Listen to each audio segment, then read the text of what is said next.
8 million job losses during the Great Recession. Some job recovery, so now we're down 6.5. A football analogy would be you give up 8 touchdowns, 8 million job losses. Now you score 1 touchdown. Well, it's not time to celebrate. It's still a long, long way to go, and it's a slow recovery in the process. North Dakota, no housing market problem whatsoever. Foreclosure, non-factor. Housing market booming, prices going up. In fact, they are saying there's a housing shortage in North Dakota. Why? The job market is booming. So it's all about job market is booming. Texas, Governor Rick Perry is running on his jobs record. Well, Texas has fully recovered, so they saw a downturn, and now they saw an increase. So he's going on this as his presidential platform. Michigan, not a great recession, but a great depression lasting for 10 years. Down, down, and down. In fact, the BMW plant I mentioned is near Greenbriar, South Carolina. They would never consider going to Detroit. The Toyota plant in Alabama, they would never consider going to Detroit. And you have someone in Detroit on a podium say there will be a war against business community. Believe me, all the businesses will stay away from Michigan. One of the factors that is making the southern state recover faster than the rest of the country in general is the more business-friendly environment that occurs in the southern states. So when there is a recovery, generally the southern states will be the one that catches that wave earlier and at a faster rate. I know many good people in Michigan.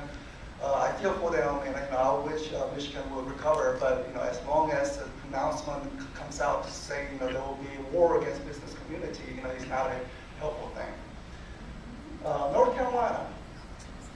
So there was a recession. So you saw the normal boom occurring during the economic expansion years, recession.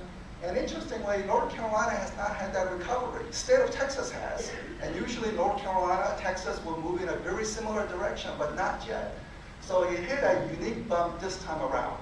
But this is, I think, just a matter of time before North Carolina begin to recover. But I also wanted to show you the long-term chart to show you that there's a long-term growth. This is just a bump on the road, hard bump on the road. If we look at the long-term from 1970 to now, we'll see sharp increases. And the recent time is nothing but a bump on the road, and it will continue to increase. What this also means is that today is the first day of the NFL games. And I will say that 10 or 15 years from now, Carolina Panthers will be no more. And the reason is it will be named as Charlotte Panthers because they need to accommodate another NFL team in Raleigh to Triangle area. Population growth is so fast. The population growth is so fast. This is where the money will be. This is where the fan base will be. And I will say, for example, I would not be surprised. I mean, New York was always the #1 populated city, Chicago, LA, and soon LA took over the #2 spot.